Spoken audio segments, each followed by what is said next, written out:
Alhamdulillah alladzi arsala rasulahu bil huda wa dinil haq liyudhhirahu 'ala dini kullihi walau karihal musyrikun. Asyhadu an la ilaha illallah wa asyhadu anna Muhammadan abduhu wa rasuluhu alladzi la nabiyya ba'dah. Amma ba'd. Ikhwati iman rahimakumullah, alhamdulillah puji syukur kita panjatkan kehadirat Allah dengan karunia-Nya, dengan hidayahnya kita masih diberi kesempatan, kesehatan jasmani, rohani, sehingga kita dapat menghadiri acara kajian kita pada malam ini. Insya Allah kajian kita tentang iman kepada Rasul. Waktu iman rahimakumullah, sebagaimana kita maklumi atau kita sadari bahwa kita adalah manusia, dan di antara kelebihan manusia adalah Allah memberikan kita akal. Ikhwatu iman rahimakumullah, apa akal itu dan apa fungsi dari akal itu sendiri? Karena kalau akal itu tidak difungsikan, maka tidak ada bedanya kita dengan binatang. Jadi nanti yang membedakan kita dengan binatang itu diantaranya ketika kita memfungsikan akal sesuai dengan untuk apa akal itu diciptakan. Nah, ikhwati iman rahimakumullah, akal ketika difungsikan itu dalam bahasa diistilahkan dengan berpikir. Manusia itu berakal, kemudian karena akalnya manusia itu kemudian berpikir. Dengan fikirnya manusia menghasilkan hasil karya di dalam kehidupannya. Nah, nanti ada kaitan antara fungsi akal dengan iman. Karena ada istilah di dalam ilmu, ada istilah logis, ada istilah rasional. Jadi ternyata logis dan rasional itu beda.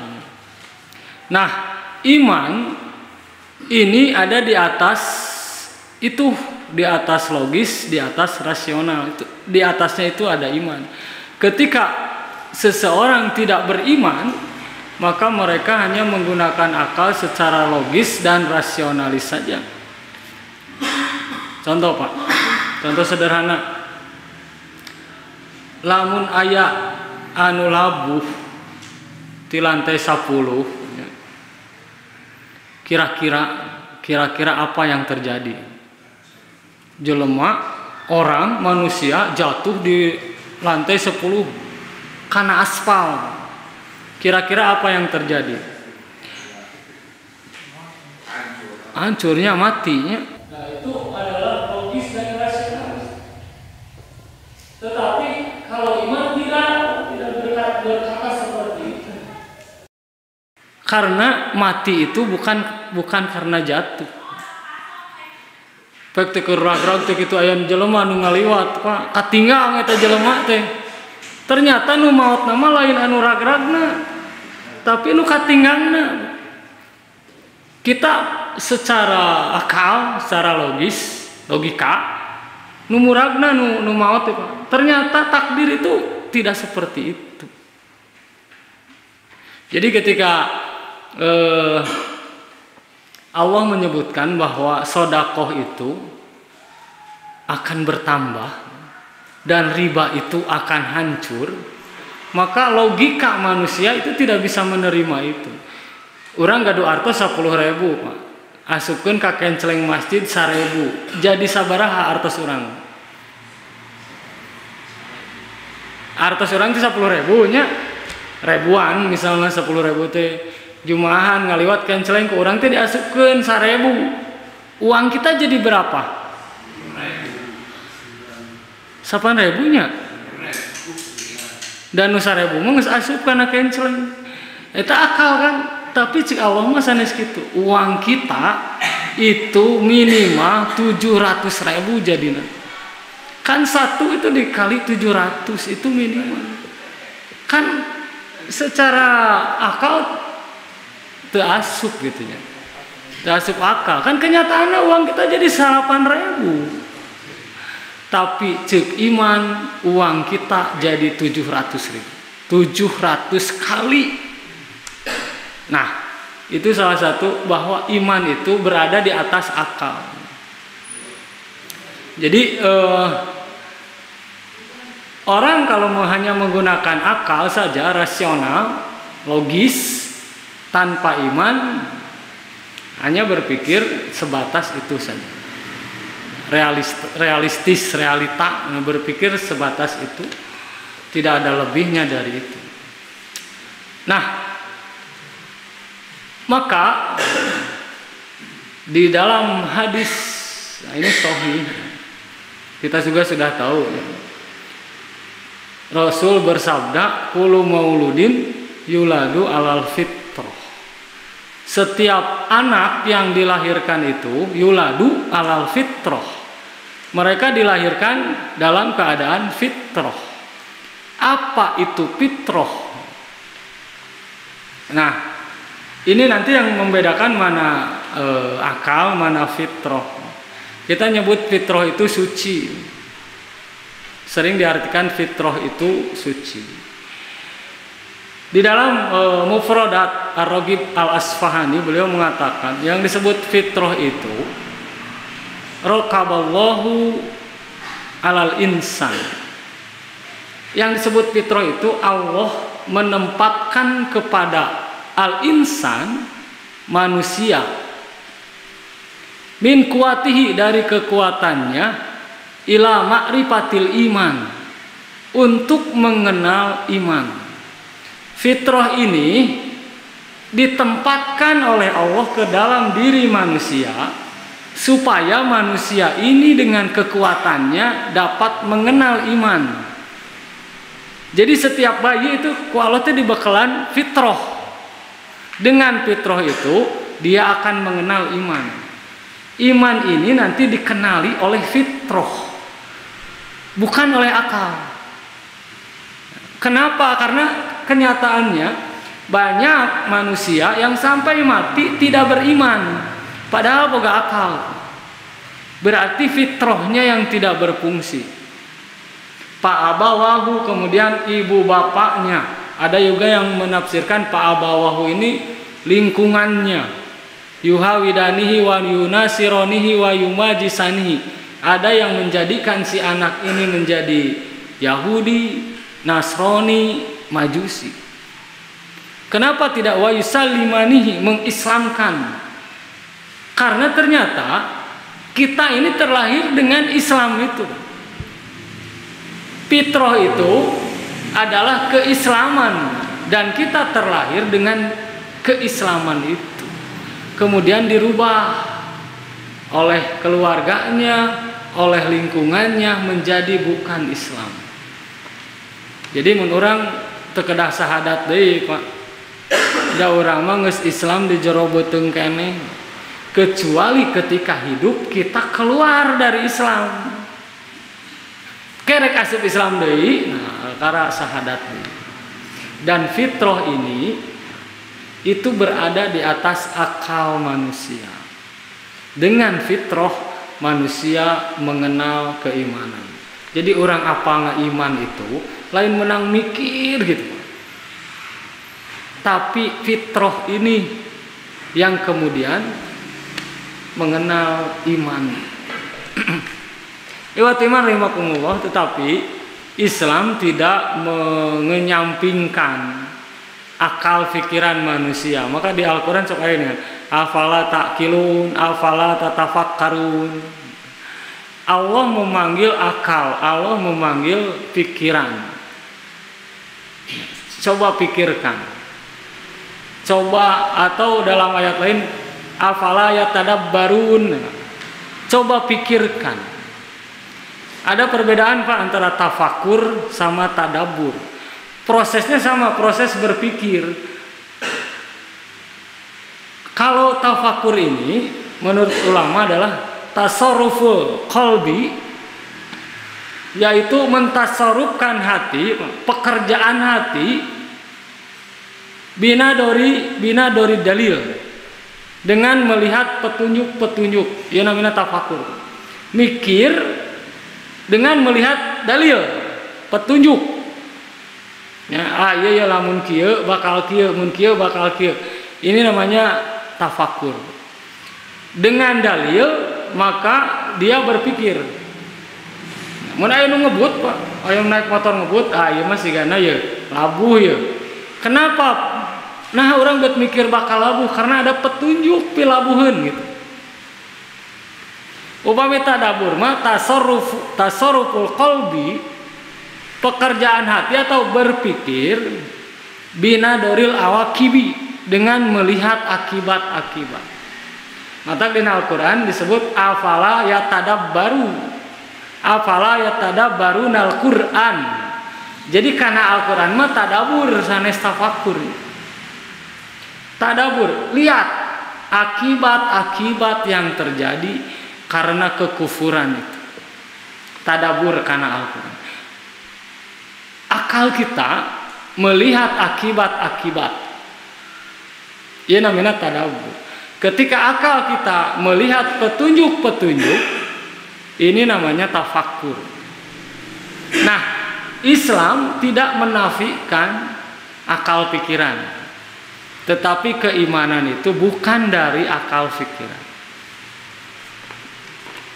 Maka di makalah Ali bin Abi Thalib radhiyallahu anhu berkata, ini yang bagian terakhir, laukana dinu birra'yi, seandainya agama itu dengan akal, lakana asfalul khuf aula bil mashi min a'lahu, tentu mengusap khuf sepatulanya yang bawah itu lebih benar gitu daripada mengusap sepatu yang atas. Nah ini sholat kan Pak, diperbolehkan memakai khuf. Khuf ini alas kaki yang menutupi mata kaki gitu. Mendiurang mah kaos kaki lah atau sepatu. Kumaha wuduna? Tah wuduna teh nu diusap teh atasna bukan bawahnya. Saur Sayyidina Ali, lamun seug agama ku akal pasti nu diusap teh hanapna dan nu kotor mah hanapna gitu. Tapi nu disunahkeun ku Rasul justru yang diusap itu atasnya. Siga hitut Pak, nu hitutna bujur tapi nu dikumahna beungeut cenah gitu. Karena agama bukan rekayasa akal. Kemudian wa qad ra'aitu Rasulullah sallallahu alaihi wasallam, dan sungguh aku telah melihat Rasulullah sallallahu alaihi wasallam yamsahu ala dohiri khufaihi, Rasulullah mengusap atas khufnya. Jadi inti dari hadis ini atau asar ini adalah agama itu adalah melihat atau meniru apa yang dilakukan oleh Rasulullah sallallahu alaihi wasallam, bukan hasil rekayasa akal. Walaupun tidak berlaku agama bagi orang yang tidak berakal. Jadi agama teh lain menang akal, tapi tidak berlaku agama bagi yang tidak berakal. Kan teu acan balik mah teu acan keuna ku syariat. Kayak geus berakal kakara bisa narima syariat, tapi agama itu bukan hasil rekayasa akal. Nah, ihwati man rahimakumullah. Kemudian apa hubungannya dengan iman kepada Rasul? Dalam hadis yang pertama yang diriwayatkan oleh Imam Ahmad, an Abi Sa'id Al-Khudri, dari Abi Sa'id Al-Khudri an Rasulullah sallallahu alaihi wasallam, dari Rasulullah, anna rajulan qala, sesungguhnya seorang laki-laki berkata lahu kepada Rasul, ya Rasulullah, wahai Rasul, tuba liman ro'aka wa amana bika, alangkah beruntungnya orang yang bisa melihatmu wa amana bika, dan beriman kepadamu. Jadi untung cenah nabinya bisa ninggal ka anjeun sareng iman ka anjeun. Seperti para sahabat. Para sahabat itu kan melihat Rasul dan mereka beriman kepada Rasul. Qala Rasul bersabda, tuba liman ro'ani wa amana bi. Sungguh beruntung orang yang melihatku dan beriman kepadaku. Summa tuba, summa tuba, summa tuba. Rasul sampai mengulang 3 kali. Yang keempat, summa tuba liman amana bi, dan sungguh beruntung bagi siapa saja yang beriman kepadaku, walam yaroni, sedangkan dia tidak pernah melihatku. Siga orang Pak, orang iman ka Rasul walaupun kita tidak pernah melihat Rasul ya, dacan pernah Pak sareng Rasul, bahkan 1400 tahun yang lalu. Terus kumaha orang bisa iman gitu, padahal kita tidak pernah melihat Rasulullah Sallallahu Alaihi Wasallam. Nah ini iman gitu. Maka kalimatnya asyhadu, aku bersaksi. Bersaksi di sini bukan dengan mata kepala gitu. Bukan dengan mata. Saya pernah ditanya Pak tentang gerhana. Gerhana itu kan apabila terjadi gerhana di satu daerah dan terlihat gerhana itu, maka kita diperintah fabja'u ilas sholat ya. Inna samsa wal qamara ayatani min ayatillah fa idza ra'aitumuhuma fabja'u ilas sholat, gitu hadis nanti. Matahari dan bulan adalah 2 tanda-tanda dari kekuasaan Allah. Barang siapa yang melihatnya, maka hendaklah dia sholat. Pernah suatu hari kebenaran mendung pas gerhana matahari cincin waktu itu. Kemudian ada yang bertanya, apakah kita harus sholat dengan ini, dengan kejadian ini? Aisyah simpuring tidak. Menurut perhitungan hisab ini sudah jelas bahwa hari ini gerhana dan sudah diakui oleh semua ilmuwan. Tidak terlihatnya pedah mendung. Nah dia beralasan dengan karena tidak terlihat berarti tidak ada gerhana, tidak sholat. Aisyah simpuring teh kumanu lolong. Gerhana terang benderang tapi kernu lolong makan teu kaciri. Berarti tara salat gerhana nu lolong mana teu pernah ningali. Terus dina Al-Qur'annya tentang saum, waman syahida minkum syahra falyasumhu. Barang siapa yang syahida melihat, diartikan melihat atau menyaksikan bulan Ramadan, falyasumhu, maka saumlah. Cing ari urang bapak-bapak di dia ninggal hilal tuh Pak. Ngabet saum. Karena sahida itu tidak mesti dengan mata. Kita bersahadat kepada Rasul walaupun kita tidak pernah bertemu dengan Rasul. Nah ini maka kalimatnya asyhadu, aku bersaksi. Karena bersahadat itu tidak perlu melihat. Dan sungguh bahagia kata Nabi orang yang tidak melihatku tetapi mereka beriman kepadaku. Lantaran Pak cantang tuh nu ningali ge iman gitu. Buktina Abu Jahal, Abu Lahab, bahkan Abu Thalib. Abu Thalibnya paman Nabi, anu ngurus Nabi, bahkan ngabela Nabi, sekalipun dia tidak beriman kepada Nabi. Jadi tidak mesti orang yang melihat itu kemudian beriman. Dan kita beruntung walaupun tidak melihat Nabi, tetapi kita beriman kepada Nabi.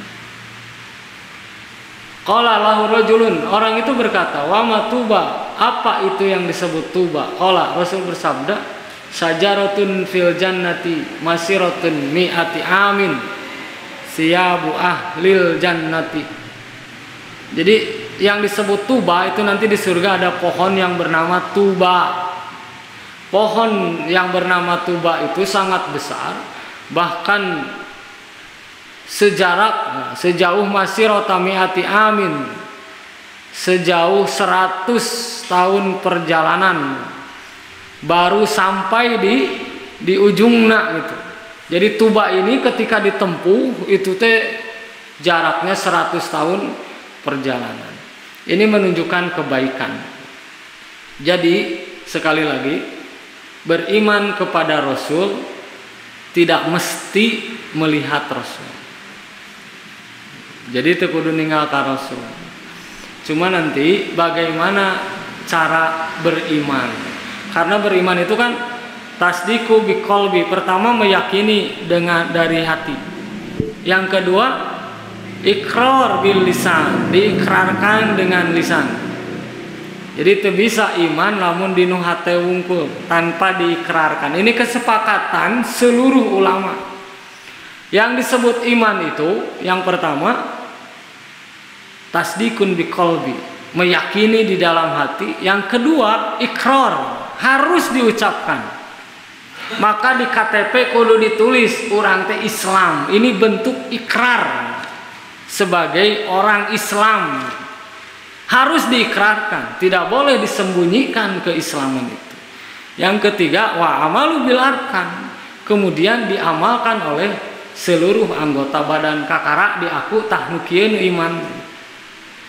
Dina hate yakin, diucapkan dengan lisan, kemudian keimanan itu diamalkan dengan anggota badan. Bagaimana cara mengamalkan iman? Dijelaskan di hadis terakhir dari Ali bin Abi Thalib. Saya melakukan ini karena melihat Rasul seperti itu.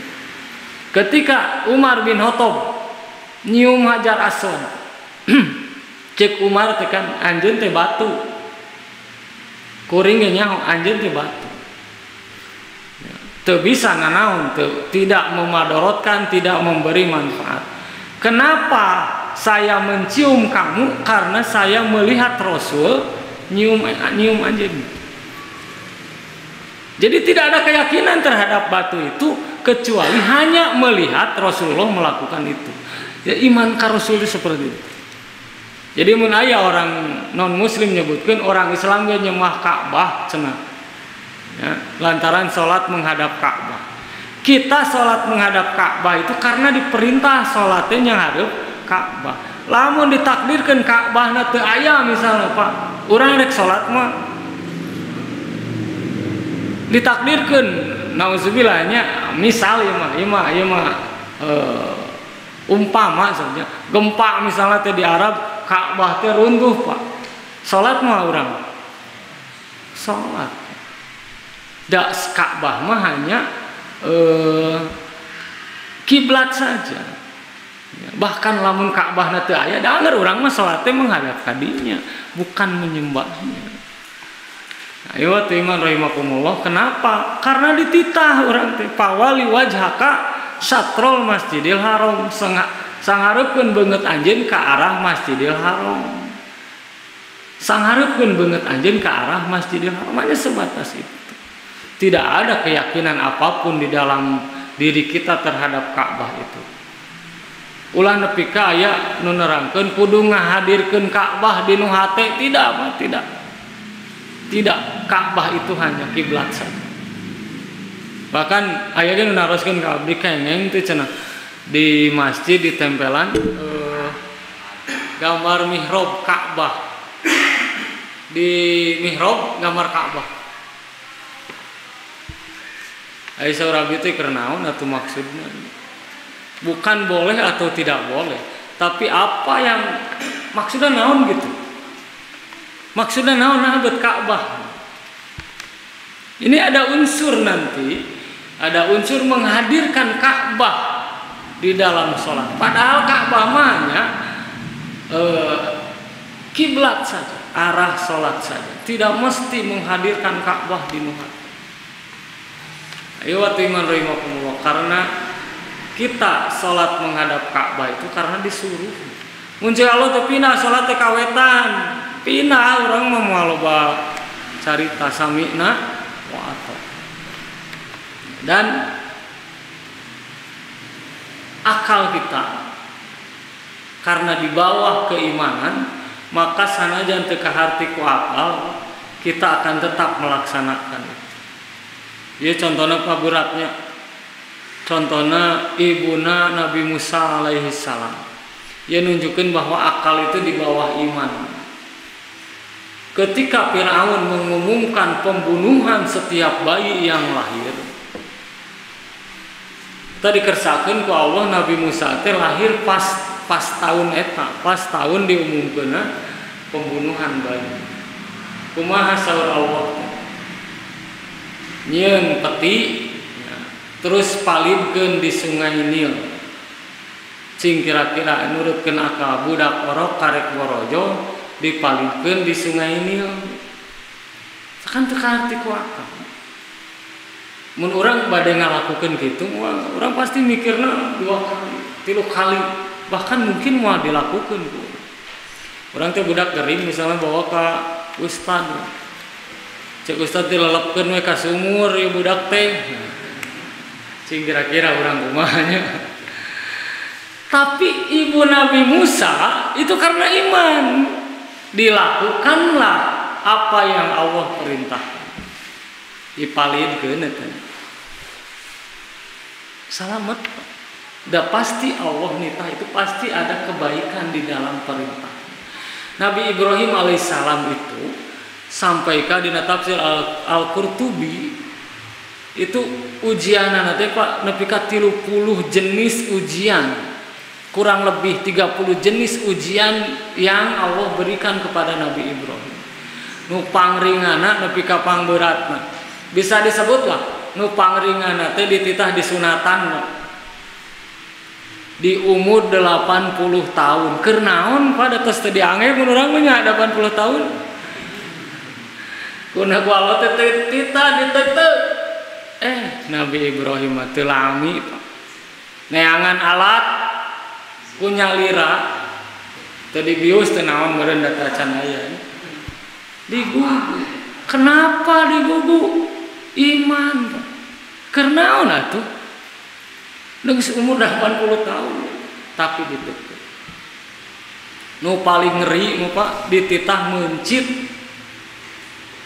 anakna sorangan. Numutkeun sebagian aya ulama nu nyarios, kenapa Allah memerintahkan Ibrahim menyembelih Ismail? Nah, salah satu kisahnya adalah Ibrahim itu sangat mencintai Allah. Asadu hubbalillah, sangat mencintai Allah. Ketika borojol Ismail, tah cintana teh jadi ngurangan ka Allah teh lantaran aya budak. Bapak-bapaknya cinta ka ibu. Borojol budak eta teh bergeserlah cinta sasanteuna berkurang lantaran aya perhatian ka. Dan Allah ingin membuktikan gitu kan Nabi Ibrahim cing bener teu cinta ka kuringna teh. Kumaha saur Allah? Pencipta budak anjeun. Naon nu dilakukeun ku Nabi Ibrahim? Dipencit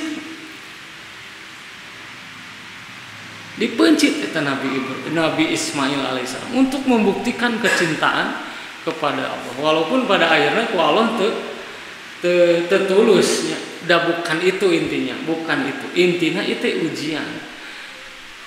Tetulus dipencit, dititah, disimpan gening di lengkobnya, dibakah teh, padang pasir itu aya sasaha jauh ke mana-mana. Dilakukan. Akal Nabi Ibrahim ke mana Pak? Nah perintah-perintah yang tidak masuk akal ku Nabi Ibrahim dilakukan. Karena tadi iman teh diluhureun akal. Iman teh diluhureun akal. Kaharti ku akal, tapi ku iman mah kaharti. Teu rasional, teu logis nurutkeun akal manusia, tapi ku iman mah kaharti eta. Urang unggal waktu 5 waktu mau ngadan ke masjid, sholat, mau ngadan sholat. Karena naonan itu teh. Da akal mah narima. Orang-orang yang tidak percaya karena agama manfaat cenah ungkad nya da manehna ngagunakeun pola pikir, ngagunakeun akal anu aya di hanapeun iman. Keur nu iman mah loba mikir ngadan wudu ke masjid salat. Dan pasti aya kebaikan di situ. Seperti Nabi Ibrahim.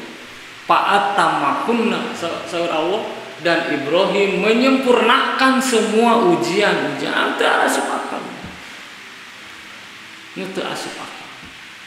Karena Nabi Ibrahim itu sangat beriman. Kacida iman ke Allah Subhanahu wa taala. Jadi teu loba mikir. Ibuna Nabi Musa teu loba mikir. Palidkeun. Orang kadang seueur mikir pokoknya. Sodako orang mah mikir lah. Kebutuhan ieu, tah sesana keur nu lain. Sigare kurban ya mikir, aduh 3 juta sabaraha di dieu.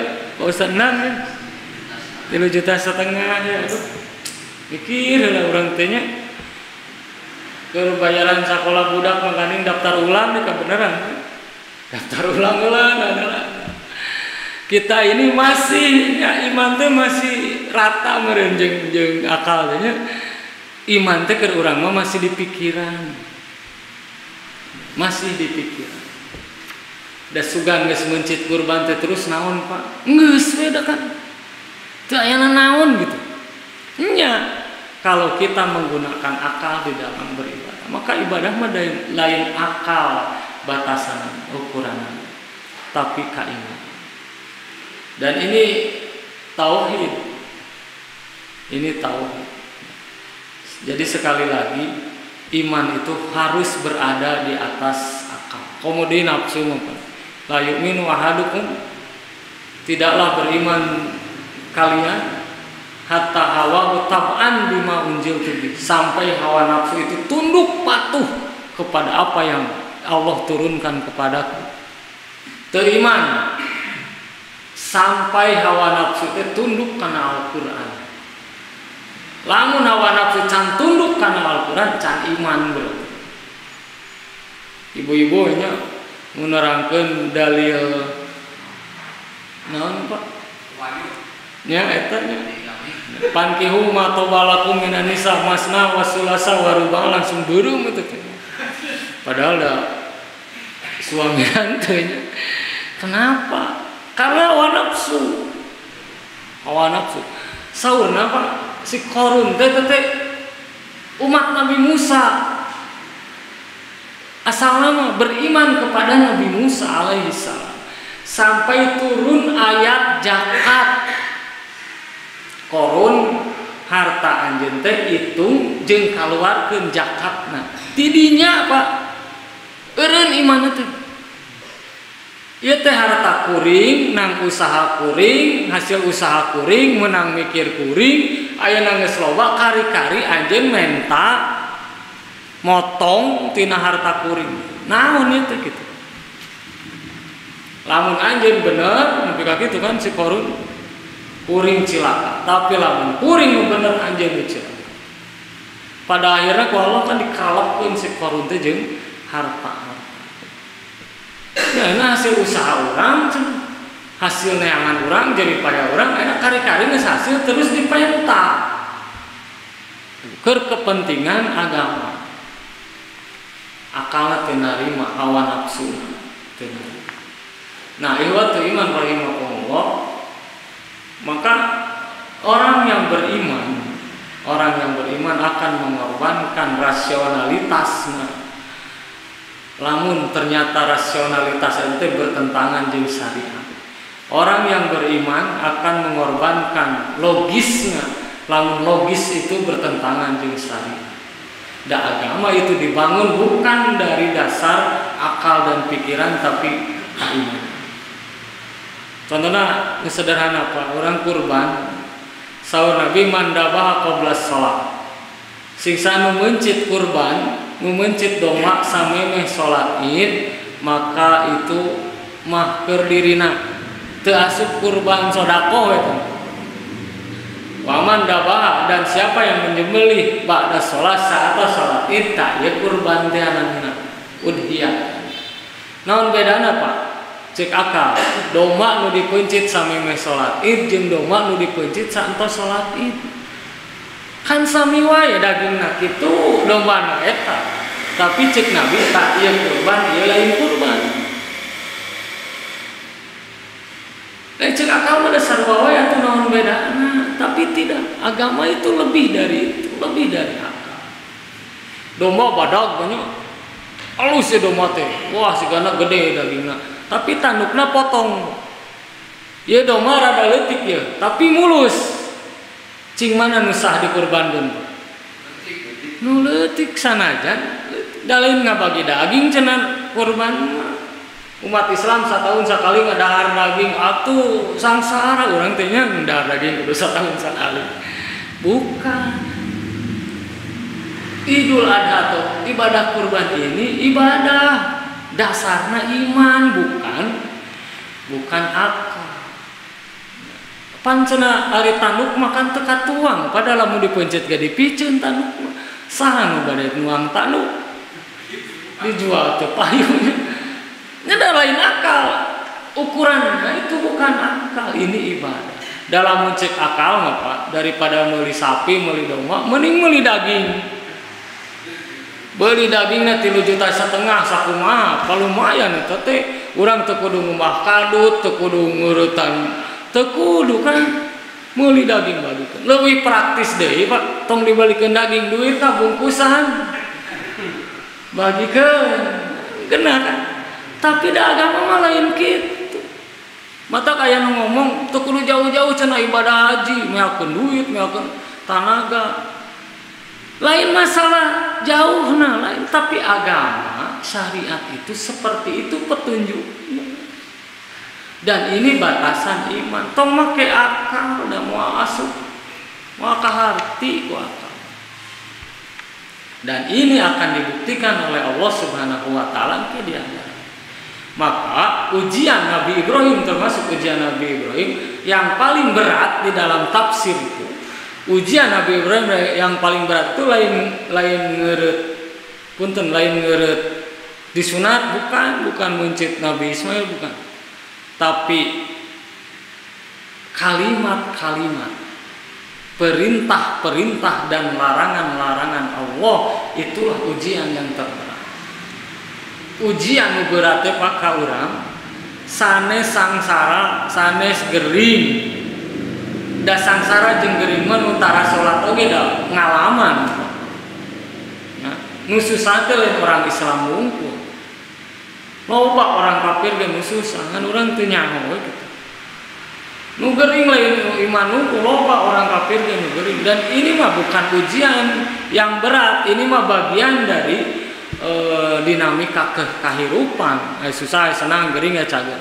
Ujian nu berat teh nalika Allah nitah aqimus sholat, dirikanlah sholat. Itu ujian Pak berat cing daek teu gitu.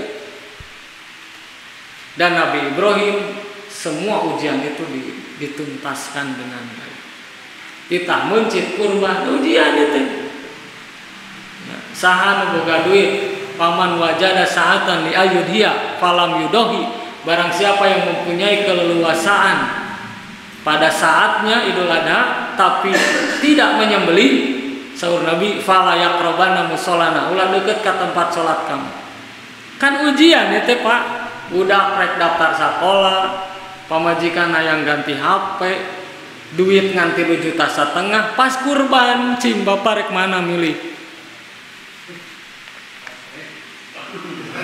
Ujian eta teh kan itu ujian dan ya terserah cek Allah teh terserah ente eta mah. Dan ini adalah ujian dan pasti Allah bakal ngaganti apa saja yang kalian infakkan fahuwa yukhlifu, walau digantian kan iman. Nah, bisa tuh gitu beriman dengan itu. Orang cek akal di mana deui urang teh. Eueuh deui teh duit teh di mana deui geus. Kita berusaha memahami takdir Allah ku akal urang, sedengkeun akal urang teh terbatas. Mata pernah terjadi perdebatan antara Abu Hanifah rahimahullah, Imam Hanafi jeung orang ateis. Wah, orang ateis nantang debat para ulama anu aya waktu harita eleh kabeh ku logikana, karena pintar bicara, ilmu kalam, logikana hebat, nu ngomong teh arek. Sampai para ulama teh ngadatangan Imam Hanafi. Ieu geus meresahkan, geus ngaganggu keimanan warga. Kumaha cenah imam ieu? Nyakeun lah ku kuring. Dijieun lah perjanjian. Di alun-alun ditantang itu. Jam saanu poe anu. Sok disanggupan ku Imam Abu Hanifah. Sampai ti isuk-isuk si eta ateis teh pidato kitu nya bari nungguan Imam Hanafi nepi ka batas waktu rek terakhir jam 12 siang mun dihitung jam Imam Hanafi can datangkeun. Wah, beuki gede hati atuh si ateis teh. Tuh cenah imam anjeun buktina teu datang sieun eleh. Nya lamun nepi ka waktuna teu datang berarti nu bener teh kuring ateis. Pas rek ditutup acarana kurunyung teh Imam Hanafi. Kurunyung Imam Hanafi. Ditanya eta teh ku si ateis teh. Nah, cenah anjeun telat kunaon? Saur Imam Hanafi teh kuring teh da di lembur anu cenah kahalangan ku walungan. Kuring teh teu bisa mentas gitu. Cicing cenah kuring teh nungguan walungan, ari pek teh ujug-ujug aya tangka runtuh. Terus ujug-ujug jadi parahu. Terus ujug-ujug aya layarna. Terus ujug-ujug nyamperkeun kuring, nya kuring teh kakarek bisa mentas. Itu teh seri orang ateis. Di mana cenah bisa ujug-ujug gitu? Pancek anjeun ieu dunia teh mun nyiptakeun ujug-ujug aya. Nah, anjeun percaya kadinya ari tadi kuring ngomong gitu na teu percaya. Parahu teh aya teh meureun aya nu nyiptakeun. Ayeuna bumi aya, nah teu yakin ka yen bumi teh aya nu nyiptakeun. Iman itu teh. Mun aya tai kotok di buruan pa yakin teu aya hayam pernah ngaliwat kadinya? Pan eueuh hayamna mah aya tai kotok. Tapi orang yakin ya teh aya hayam. Oh, eta mah tai kotok. Ujug-ujug aya dina kan teu bisa gitu teh. Teu bisa. Allah itu memberikan bukti-bukti mata afala taqilun afala tatafakkarun. Tah ieu buktina teh sok. Walaupun agama lain tinu akal, tapi akal orang bisa narima agama itu. Ya fitrah teh wadah pikeun narima agama gitu. Ngan nyakal kebanyakan manusia teh embung mikir. Teu mikir, teu daek mikir. Ieu teh iman rahimakumullah. Jadi sekali deui ujian paling berat teh perintah-perintah Allah, larangan-larangan Allah. Dan itu mun ditarima ku keimanan, maka akal, hawa nafsu itu teh wayahna nyingkir lantaran nu kahareup teh keimanan. Bukankah baheula iblis teu daek sujud ka Adam itu karena akal iblis nu bekerja. Ari iblis iman teu ka Allah. Iman. Bahkan di Al-Qur'an disebutkan pangdirni ila yaumi yub'atsun. Berilah aku waktu ya Allah sampai hari kiamat. Berarti iblis teh iman karena poe kiamat, Pak. Ya. Pabima agwaitani gitu kan ini ayatnya. Kulantaran engkau telah menyesatkanku, maka aku akan menggoda anak incu Adam dan berilah aku waktu nepi ka kiamat. Berarti iblis teh percayain karena poe kiamat. Iblis percaya ka Allah, percaya. Iblis iman ka Allah, iman. Iblis sieun ka Allah, sieun. Tapi nah iblis beut asup neraka kulantaran iblis teu nurut kana parentah Allah. lain teu percaya. Matak tadi iman teh wa amalu bil arkan, terbukti keimanan itu ketika dibuktikan dengan anggota badan. Mun ngom adan salat terbuktilah keimanannya. Ayeuna baca ngom adan hare-hare. Itu teh belum terbukti da iblis ge iman kau. Tapi cek Allah, usjudu li adama fasajadu illa iblis. Cek Allah teh naha beuteun nurut. Ma mana'aka antas juda iz amartuka. Apa yang membuat engkau tidak bersujud padahal aku yang memerintahmu?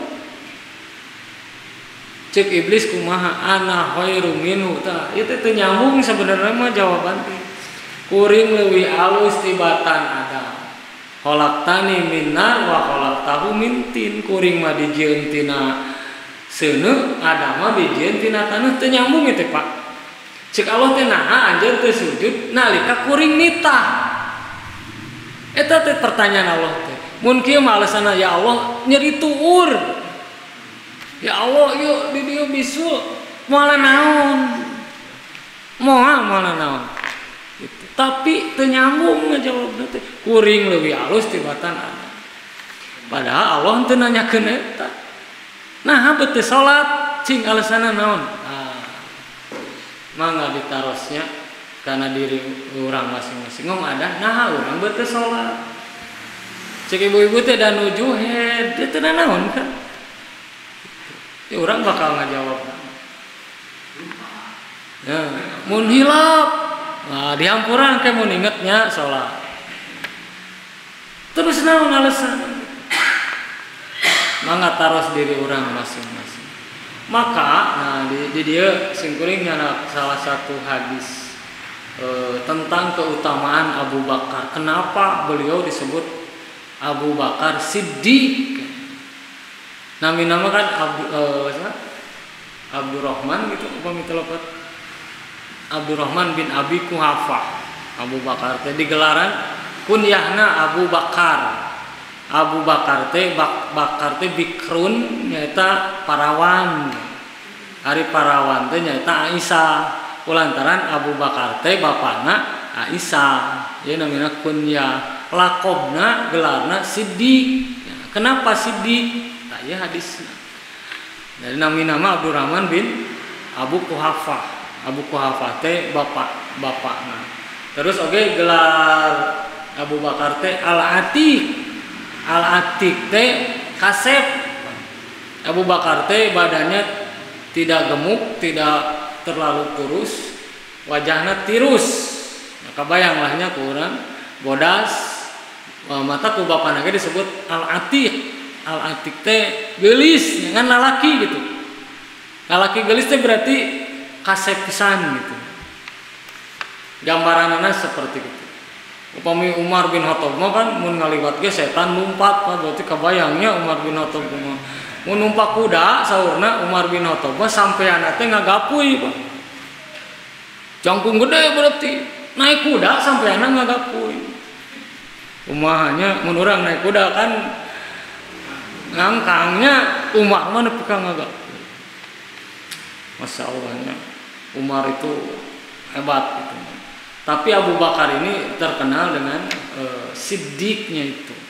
Siddiq ini artinya membenarkan. Tak iya hadisnya. Ti Aisyah Ummul Mukminin lama usriya bin Nabi ilal Masjidil Aqsa. Ketika Nabi Isra ke Masjidil Aqsa. Asbaha yatahaddatsun nas, maka asbaha yatahaddatsun nas bidzalika, maka pagi-pagi nanti ribut jelema tentang itu.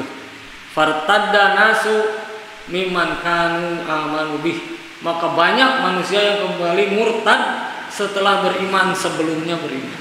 Jadi gosip yo isuk-isuk terame di kalangan manusia. Wasadaquhu, dan sebelumnya membenarkan wasa'au bidzalika ila Abi Bakr. Kemudian mereka mendatangi Abu Bakar. Faqalu, maka mereka berkata, halaka ila sahibatika yaz'umu annahu asriya bihi al-lailata ila baitil muqaddas. Cing kumaha cek anjeun cenah. Halaka ila sahabika. Apa pendapatmu tentang temanmu yaj'am yang dia menyebutkan gitu. Annahu usriya ila bihi lailata ila baitil muqaddas, bahwa dia cenah melakukan perjalanan pada waktu malam ke Baitul Maqdis, Pak. Jadi di Mekah ke Palestina semalam gitu. Au qala zalika. Apa yang Saur Abu Bakar teh au qala zalika, apakah benar dia berkata seperti itu? Lalu mereka menjawab na'am, ya. Nah benar Nabi Muhammad teh nyarios kitu. Yen anjeunna teh ngalakukeun perjalanan dari Mekah ke Baitul Maqdis dalam satu malam, bahkan wih deui.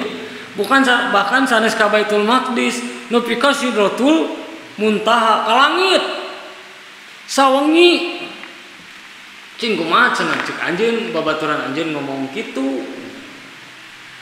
Kemudian qala saur Abu Bakar la in kana qala zalika laqad shadaqa. Seandainya dia berkata seperti itu maka dia benar. Lamun Nabi Muhammad nyarios kitu berarti benar Nabi Muhammad. Iya orang-orang nepi ka murtad balik deui tina asal iman ka Nabi jadi teu iman deui lantaran naon dicarioskeun ku Nabi teh ku akal maranehna teh teu kaharti gitu.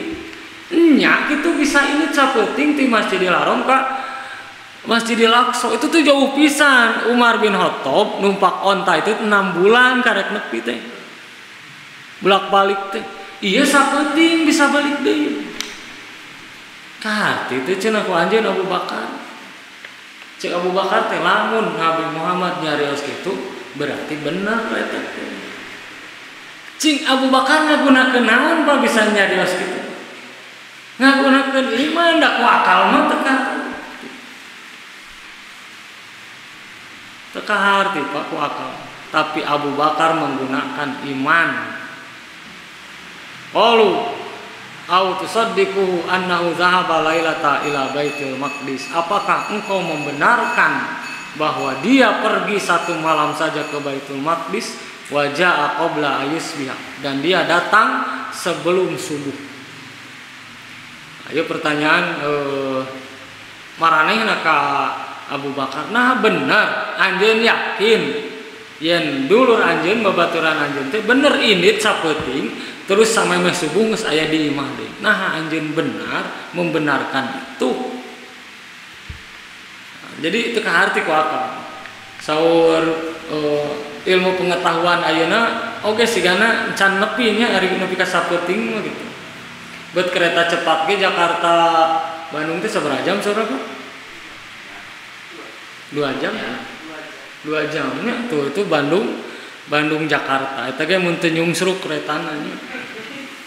Luka lah walau alamnya. Terus salajengna ieu bahkan Rasul teh sanes ka Baitul Maqdis unggul tadinya, tapi ka Sidratul Muntaha. Baitul Maqdis mah salat unggul 2 rakaat. Terus dipanggil ku Allah teh ka Sidratul Muntaha, langit ka-7. Beut jarak satu langit dinu tafsir Ibnu Katsir upami telepat mah itu teh 500 tahun perjalanan dari satu langit ka langit kadua. Menti urang ka langit ka hiji teh 500 tahun perjalanan, ti langit ka hiji kadua teh 500 tahun deui nepi ka 7 kali 500 tahun sabaraha ratus tahun. Ieu sapeuting bolak-balik. Nah, ieu teh mah rahimakumullah. Salajengna kumaha saur Abu Bakar? Qala, "Na'am, iya. Inni la usaddiquhu bima huwa ab'adu min zalika." Bahkan aku membenarkannya seandainya dia berkata lebih dari itu. Tong borok itu lebih ti kitu ge kuring mah percaya. Ieu Abu Bakar Siddiq, maka gelar di dunia Siddiq itu seperti itu. Nu lain mah teu percaya ka Nabi kulantaran teu kaharti ku akal. Abu Bakar mah leuwih ti kitu ge cenah kuring mah percaya. iman rahimakumullah. Usaddiqu bi khabaris sama fi quduhi aw rawdihi. Aku mempercayai kabar dari langit baik pagi ataupun sore. Falidzalika, karena itu sumia Abu Bakrin As-Siddiq, maka karena inilah Abu Bakar bergelar As-Siddiq, orang yang siddiq, yang jujur, orang yang membenarkan. Waktu iman rahimakumullah, maka sahur Nabi, matahari terbit terbaik itu selama masih ada Abu Bakar Siddiq. Jadi hartosna ge moal aya deui jelema nu iman seperti iman Abu Bakar saatos teu ayana Abu Bakar Siddiq. Nalika Umar berlomba jeung Abu Bakar teh kaudag gitu. Abu Bakar mun jumaahan teh pangheulana wae, cik Umar teh angke mah isuk-isuk. Kuring rek datang ka masjid pangheulana isuk keneh. Isuk keneh Umar ka masjid, Abu Bakar geus calik di masjid. Teu kaudag iman Abu Bakar. Cek Nabi gini, sahanu aya dinten ieu keur saum. Ngacung Abu Bakar. Sahanu tadi wengi salat tahajud, ngacung Abu Bakar. Sahanu poe ieu ngalongok nu gering, ngacung Abu Bakar. Sahanu poe ieu sedekah, ngacung deui Abu Bakar. Sahanu poe ieu ngurebkeun maot, Abu Bakar deui. Teu aya nu nyaingan. Maka saur Nabi, Abu Bakar ini adalah orang yang akan diperebutkan oleh semua pintu surga. Jadi kabeh penjaga surga teh ngarebutkeun Abu Bakar Siddiq radhiyallahu anhu. Diparebutkeun, Pak. Abu Bakar mereka mana bebas asupna. Urang mah kan can tantu kan ya. Pantu surga itu asup ka mana urang. Tapi Abu Bakar itu diparebutkeun. Iwat iman rahimakumullah, karena nilai keimanan. Berarti yang nunjukkan pas satu iman teh aya tingkatannya, aya nu iman gitu, aya nu rada iman gitu. Dan melihat itu, para ulama menyebutkan melihat tingkatan keimanan itu dilihat dari amal. Nu leuwih getol, nu leuwih rajin, ya itu berarti leuwih beriman. Dari segi nu katingali gitu. Karena hati itu kan ngadorong amal. Ayeuna nu kaberangan wae, nu masbuk wae, jeung anu salat pangheulana kira-kira imana halus mana. Nu sap pangheulana jeung nu masbuk imana halus mana kira-kira ieu mah. Nu pangheulana secara nu katingali gitu iman itu. Maka saur Rasul kan nu jumahan datang pangheulana diuk pangarupna eta teh sarua jeung kurban onta. Nu datang kadua sarua jeung korban sapi. Nu datang katilu sarua jeung kurban domba. Nu datang kaopat sarua jeung kurban hayam, walaupun hayam mah can pernahnya dikurbankeun. Nu datang berikutnya sarua jeung kurban enom. Teuing tanu di luar jumahana bari udud. Sarua jeung kurban naon tanya. Kalau alamnya itu kan menunjukkan keimanan atuh Pak. Datang panggilannya teh berarti imannya paling pan pastabikul khairat itu kan. Berlomba-lomba dengan dalam kebaikan itu kan dorongan iman itu teh. Dorongan naon lamun lain dorongan iman. Tetapi saur kesepakatan ulama wal imanu yajidu wa yanqusu. Tapi iman itu sifatna teh kadang di luhur, kadang di handap. Kadang naik, kadang turun. Mun keur naik mah sapang imana orang itu. Mun keur turun, aduh, salat sunat teh horeang pisan. Boro-boro tahajud, salat rawatib ge hese. Itu berarti keur ngosot itu teh iman teh. Keur dihandapnya, tapi dangke ge bakal naik deui gitu kalau sapang solehnya. Ayo iman rahimakumullah. Jadi sekali deui iman ka Rasul hartosna orang terkedah ningali Rasul. Terus kumaha cara iman ka Rasul? Jadi contohan ku Abu Bakar Siddiq adalah membenarkan saja apa yang Rasul sampaikan. Apa saja yang Rasul sampaikan itu pasti benar. Ia bukti tina iman ka Rasul. Nu kadua, melakukan apa yang Rasulullah contohkan seperti naon diterangkan ku Ali bin Abi Thalib radhiyallahu anhu. Abu Bakar Siddiq meyakini kebenaran Rasul, apa saja yang diucapkan Rasul itu benar dalam hal syariah agama. Apa saja yang dilakukan oleh Rasul, nah, kalau bukti keimanan orang teh mencontoh Rasul. Hartosna orang teh iman ka Rasul. Lain sekedar memuji-muji, menyanjung-nyanjung, kadang menyanjung berlebihan, bukan seperti itu. Beriman kepada Rasul adalah membenarkan apa yang Rasul sampaikan dan kita berusaha mencontoh apa yang Rasulullah lakukan. Mudah-mudahan Allah Subhanahu wa taala tetap menancapkan keimanan ini kepada kita, karena mun teu iman ka Rasul moal iman ka Allah. Mun teu ngalakukeun naon dicontohkeun ku Rasul berarti teu iman ka Rasul. Jadi ini kunci dari keimanan. Hadirin hadirin rahimakumullah, saya kira demikian yang saya dapat sampaikan. Mudah-mudahan bermanfaat khusus bagi yang menyampaikan, umum bagi jamaah. Mohon maaf apabila ada kata-kata yang kurang berkenan. Aku qouli hadza wa astaghfirullah li